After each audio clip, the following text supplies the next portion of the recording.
कल्याण मुरबाड महामार्गावर भीषण अपघात. इको कार आणि सिमेंट मिक्सरची जोरदार धडक.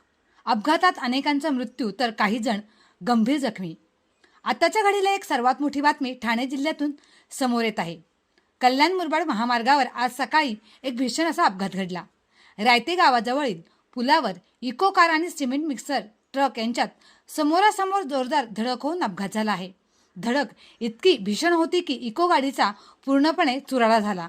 या अपघातात मिळालेल्या माहितीनुसार 11 जणांचा मृत्यू झाल्याची प्राथमिक माहिती समोर येत आहे, तर काही जण गंभीर जखमी आहेत.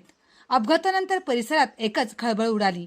स्थानिक नागरिकांनी तात्काळ मदतकार्य सुरू करत जखमींना जवळच्या रुग्णालयात दाखल केले. घटनास्थळी पोलीस आणि बचाव पथक दाखल झाले असून अपघाताचे नेमके कारण शोधण्याचे काम सुरू आहे. प्राथमिक माहितीनुसार वेग आणि नियंत्रण सुटल्यामुळे हा अपघात झाल्याची शक्यता व्यक्त केली जात आहे. काही काळ महामार्गावरील वाहतूक पूर्णपणे ठप्प झाली होती. सध्या वाहतूक हळूहळू सुरळीत केली जात आहे. या घटनेमुळे परिसरात शोककळा पसरली असून मृतांच्या कुटुंबियांवर दुःखाचा डोंगर कोसळला आहे.